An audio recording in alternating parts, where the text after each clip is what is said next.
তারপর কুত্তায় দেখছি ঘরের পিছে বমি করিয়া রাখছে, ওইটা সাফ করতে হবে। তারপর বিড়ালে দেখছি বিছানার নিচে হাইগা রাখছে, ওগুলো পরিষ্কার করতে হবে। কই গো, এদিকে এসো। সংসারের অবস্থা তো বেশি ভালো না, আমার শরীরটা তো ঠিক না, খুবই অসুস্থ আমি। এখন তো সবকিছু কাজ তোমারই করতে হবে ঘরে। আজ তো আমি কিছুই পারি না, আমি কিভাবে করবো? ওই তো বেশি কিছু না, শুধু দুটো ভাত বসাতে হবে আর ওই কড়াইতে একটু সবজি বসাতে হবে। এইটুক?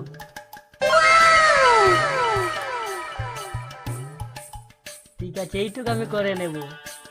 দাঁড়াও, এখনো তো আসলি পিকচার বাকি।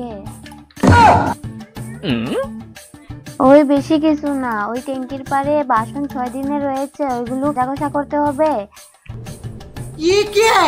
তারপর উঠানটা ঝাড়ু দিতে হবে। তারপর ঘর দুয়ার লেপা পোছা করতে হবে। তারপর কুত্তায় দেখছি ঘরের পিছে বমি করিয়া রাখছে, ওইটা সাফ করতে হবে।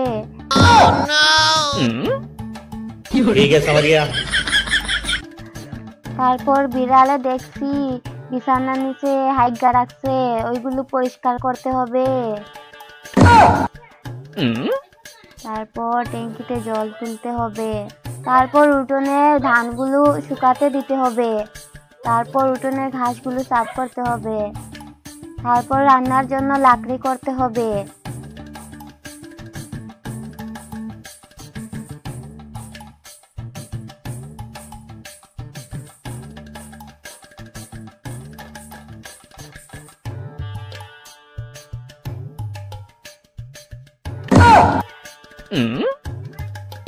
एक सेकंड।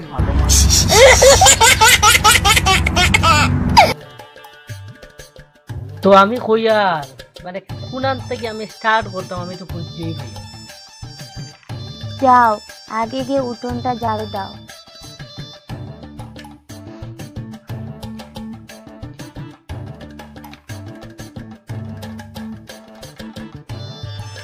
যাও, এখন বুঝবে কত দানে কত চাল। রাজনীতিতে আমি খেলোয়াড়, এখন বুঝবে তুমি। আমি শরীরে যত তাকতবর, বুদ্ধিতেও তেমন তাকতবর। যাও, দেখে নেবো আজকে তোমার। কাজ করাতে করাতে ওই পুকুর পাড়ে ডুব দেওয়াতে নিয়ে যাও। এখন বুঝবে, এখন থেকে রোজ দিন তোমাকে কাজ করাবো, বুঝবে তুমি। আমার কি আনন্দ হচ্ছে, বাপ রে বাপ। লাইট অফ কর।